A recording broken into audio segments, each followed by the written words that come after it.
मन मंदिरा गजर भक्तीचा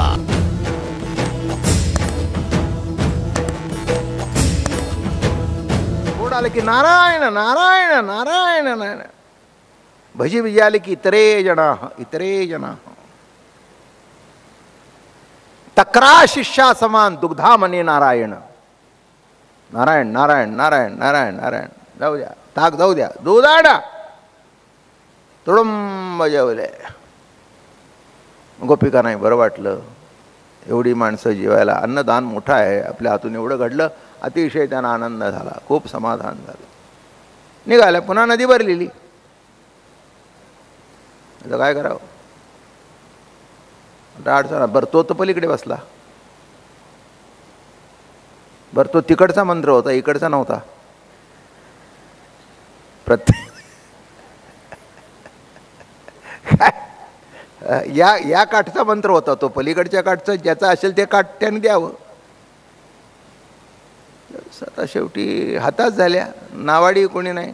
मग सगळ्या जणी गेल्या ऋषींच्याकडे, म्हणले महाराज आम्हाला पैल तीराला जायचं आहे, नदी तर भरली आहे, मगाशी कशा आला.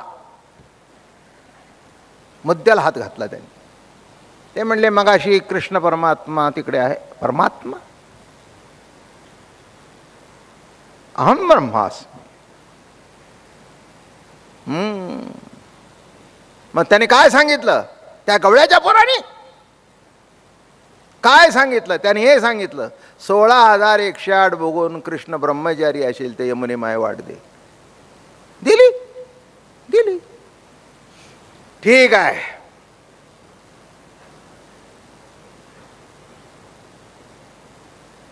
डोळे झाकले, विचार केला, जा यमुना माईला सांगा 60,000 खंड्य अन्न खाऊन दुर्वास निराहारी असेल तर यमुने माय वाट दे. गेल्या, या पूजा केल्या, 60,000 खंड्य अन्न खाऊन दुर्वास निराहारी असेल यमुने माय वाट दे. दिली ना तिने. त्या अलीकडच्या तीराला आल्या आणि त्यांच्या बुद्धीमध्ये एक लख्खा प्रकाश पडला, आपलं आयुष्य फुकट गेलं. इकडून जाताना याची साथ, तिकडून येतात त्याची साथ, आमचा मधला लोड ना. साधन नदी तयार तरता येत नाही तर भवसागर कुठून टाकायचा, हाही लबाड तोही लबाड.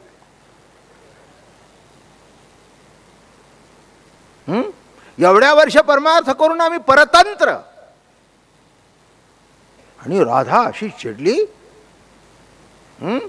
देवाने आम्हाला एवढा काम, आणि बर नितांत खोटं बोलतोय, हाही तोही. 60,000 गंड्या खाऊन निराहारी. तुम्ही तसं एवढं डोक्याला लावून घेऊ नका. तुम्ही सुद्धा रोज खाताय तरी संध्याकाळी निराहारीच खरं. कशाला दुर्वासाचं पाहिजे. नाही नाही, आता आयुष्यापासून तुम्हाला पहिलं दूध पाजल्यापासून जर तेवढं साठवून ठेवा, किती साठेल बघा. आणि पुन्हा एवढं खाल्लं की नाही, माणसाचं बघा सकाळी उठल्यावर चहा आहे का, हां हां, त्याच्यावर जरा बिस्किट, बरं बिस्किट झालं. मग 10 वाजता नाश्ता काय, बरं नाश्ता, बरं का. पुन्हा ऑफिसमध्ये गेल्यानंतर पाऊस आहे नाही, जरा चला चहा आणि भजी घेऊ. अरे पुन्हा जेवणाचा डबा, पुन्हा घरी आल्यावर चहा, त्याच्याबरोबर पुन्हा पोहे, पुन्हा संध्याकाळी 8-9 वाजता जेवण, पुन्हा रात्री निसताना दूध. आता एवढं दिवसभर पोटात कोंबलं तरी सकाळी उठल्यावर म्हणतो अगं 7 वाजले, चहा करायचा नाही का. हा कळलं का. 60,000 कंड्या अन्न खाऊन दुर्वास, हे सगळे दुर्वासच आहेत माझ्या सकट.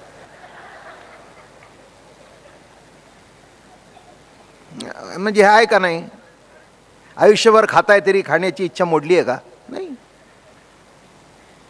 म्हणून दुर्वास होणं सोपं, पण 16,108 होऊन ब्रह्मचारी हे मात्र अवघड आहे. हे फार कठीण काम आहे. तेव्हा राधा गेली ना, अंगावर धाडकन पडली त्याच्या, फुकट गेलं आयुष्य म्हणे कृष्णा. इकडून जाताना तुझा टेकून, तिकडून येताना तुझा त्याचा टेकू. काय केलं आम्हाला साधे, नदी तरता येत नाही, भवसागर कसा तरणार. अकांड तांडव केलं त्या सगळ्या गोपीने. कशा करता तुझ्या मागे लागायचं. कृष्णाने जवळ घेतला, अंगावरून हात फिरवला, राधे राधे राधे राधे राधे राधे, शांत हो शांत हो शांत हो. बर बर, तुला काय पाहिजे? ती शक्ती पाहिजे, देतो. रिद्धी सिद्धी तुला देतो, ती शक्ती देतो. पण एक लक्षात ठेव, दुर्वासाला ती शक्ती प्राप्त आहे पण माझ्याजवळ येऊ शकला नाही. ती शक्ती मी देतो पण माझ्यापासून लांब जातील. मी पाहिजे का शक्ती पाहिजे? मी पाहिजे का रिद्धी सिद्धी पाहिजे? माझं प्रेम पाहिजे का? अगं राधे, काय त्याची माझी गोष्ट सांगतेस? आम्ही नदी दुभंग केली, तू निर्गुण निराकार परमात्मा सगुण करून दुभंगलास. काय तुझी ताकद आहे? तुझी ताकद काय आहे? अद्वैत द्वैतात आणलं. द्वैत तसे चांगण अद्वैत ओळगे आपण, भेदू तव तव दोन भेदासी. की भक्ती सुखा लागी, उभीच आहे ज्ञानेश्वरीत, की भक्ती सुखा लागी आपण पेच दोही वागी. दोन भाग करण्याची ताकद आहे. निर्गुणाला सगुणात आणलंस, ही राजे तुझी ताकद आहे. तुला ती शक्ती देतो पण मी सुटीन. काय पाहिजे तर सांग, मी पाहिजे का ती रिद्धी सिद्धी पाहिजे? ते म्हणले तू सुटलं तर काय मिळालं? मग आहे त्याच्यात समाधान मार. तो एवढी त्याला रिद्धी सिद्धी प्राप्त झाली पण माझ्यापर्यंत आला नाही. तू चटकन आली सर माझ्या गळ्यात पडलीस. राधे, एक लक्षात ठेव, म्हणून माझ्यासारखं देव होऊ नकोस आणि त्याच्यासारखं ब्रह्म होऊ नकोस. तू देवाचीच राहा. तू देवाचीच राहा. तू सामान्य नाही आहेस, तू राधा नाही आहेस, धारा नाही आहेस. राधा धारा, कळलं का? कोण आहेस तू? धारा वाहते ती अशी आणि उलटी वाहते ती राधा. जगताकडे वाहत जाते ती धारा आणि उलटी प्रभूकडे वाहत जाते ती राधा. परतोनी पाठी मोरे ठाके आणि आप आपण्या ते देखे, देखत खेव ओळखे म्हणे हे तत्व मीची. मीची. तुझ्या बाबतीत कसं आहे, माणसांना पाण्याची ताण लागते, तसं सगळ्यांना देवाची ताण लागते. पण राधा, मला तुझी तहान आहे. काय? भक्ताला कशाची असू दे पण देवाला भक्त कधी भेटतील? राहेना आता तुमच्या संगे, हेची मागे भक्तासी, हेची द्याता उदारपणे. काय मागतायत? निळोबाराचे गोड अभंग आहेत. राहेना आता तुमच्या संगे मागतायत. कळलं का? ज्ञानोत्तर प्रेम लक्षणा भक्ती. हे ज्ञान दुर्वासापर्यंतचं आहे आणि त्याच्या पलीकडचं आहे तो अमृतानुभव आहे. कशाकरता भूमिका मांडली? की नीट कळावी, नीट कळावी. म्हणून ज्ञानाच्या पुढे काय? ज्ञानाच्या पुढे ज्ञानोत्तर प्रेम लक्षणा भक्ती, अनिर्वचनीय प्रेम स्वरूपा मुखात स्वाद नवत. नारद भक्तिसूत्रामध्ये म्हणतात अनिर्वचनीय आहे, प्रेम स्वरूप आहे, प्रेम स्वरूप आहे. म्हणून अज्ञान संपलं, तक्षणी ज्ञान सुद्धा संपलं. खलास. त्याचं निराळं खंडन करण्याची गरज नाही. म्हणून आम्हाला कुणीला केलं नाही, आम्हासी जे आम्ही पण ओरिजिनलच आहे. आता अलग लक्षात, सिद्ध तत्वावर आरूढ होऊन सिद्ध तत्वाबद्दल बोलतायत. स्वतः सिद्धच आहेत, सिद्ध तत्वावर आरूढ आहेत आणि सिद्ध तत्वावर आरूढ असून सिद्धाच्या भाषेतून बोलतायत तुम्हाला सिद्ध करण्याकरता. म्हणून हे अमृतानुभवामध्ये कशाची सिद्धी करायची नाही, सिद्धचात हे कळलं म्हणजे झालं. एक विनोदाचा भाग म्हणून ऐकायचा. आमच्या दादा महाराजांना अनेक माणसं भेटायला यायची. आम्हाला येतात प्रश्न विचारायचे ते विचारतात, नको तेही विचारतात, काही गरज नसते. तसं आता कमी झालंय, पण सुरुवातीच्या काळामध्ये बरेच जण यायचे नको ते प्रश्न. काही त्यांचं नडलेलं नसतं, उगीच आपलं महाराजांना दाखवायचं मी शहाणा आहे एवढंच, यापेक्षा काही नडलेलं काही नसतं.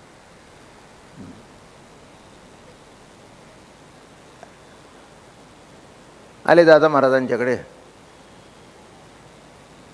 आणि का म्हणले दादा महाराज एवढा समाज तुमच्या मागे आहे, मोठे मोठे लोक तुमच्या प्रवचनाला येतात, तुम्ही सिद्ध पुरुष आहात का? ते म्हणले बा तुझी काही भाषा कळली नाही, पण मला 4 मुली आहेत, त्या अर्थी मी पुरुष आहे, सिद्धच आहे. केव्हा त्याची विकेट गेली त्यालाच कळलं नाही. ते म्हणले येतो, या म्हणले.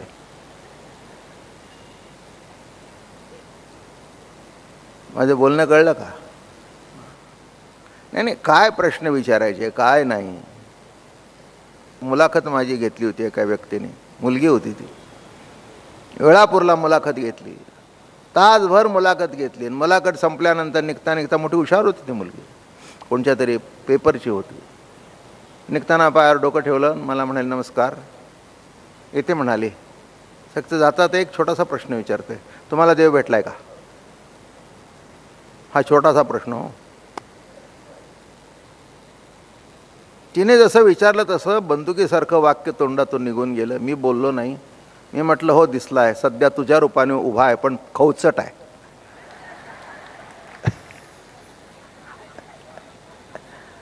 हां, तो आपला खोडीलपणा तुझ्यातून प्रकट करत आहे, तुझं रूप देवाचंच आहे. एवढं म्हटल्यावर पाया पडली, डोळे भरून आले, निघून गेली.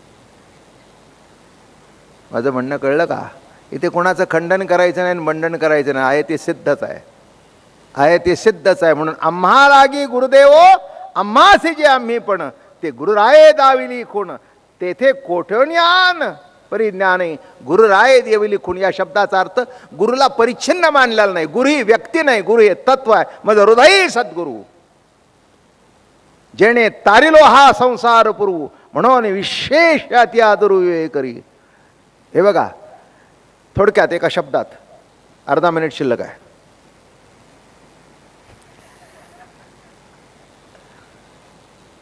माझं आतलं घड्याळ सांगतं कोणत्या टायमाला बघावं, ते बरोबर सांगतं मला, इकडे बघ.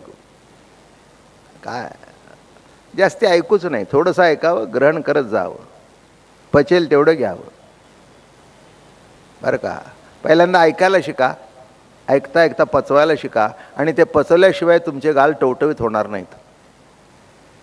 पचलं नाही तर नको ते निघून जाईल, खाऊन सुद्धा विरत होऊन जाईल. म्हणून हळूहळू घ्या. म्हणून सोप्या दृष्टांतातून तुम्हाला कळेल असं, सहज कळेल असं. ते सुद्धा काही माझं कर्तृत्व नव्हे, सद्गुरू मायबाप महाराज तेच म्हणतायत. महाराज जर म्हणतात आम्ही कोणीच नाही, सद्गुरू ते सद्गुरू हृदयात आहेत. सद्गुरूचं स्थान म्हणताना ज्ञानोबारायचं कंठ भरून आला, माझं हृदयी सद्गुरू, माझं हृदयी सद्गुरू. सद्गुरू हे तत्व आहे, बरं का. हां, ज्ञान सत्ता रूपाने प्रकट होतो तो देव, कर्म रूपाने प्रसन्न पावतो तो जीव, ते बोध रूपाने. मन मंदिरा गजर भक्तीचा.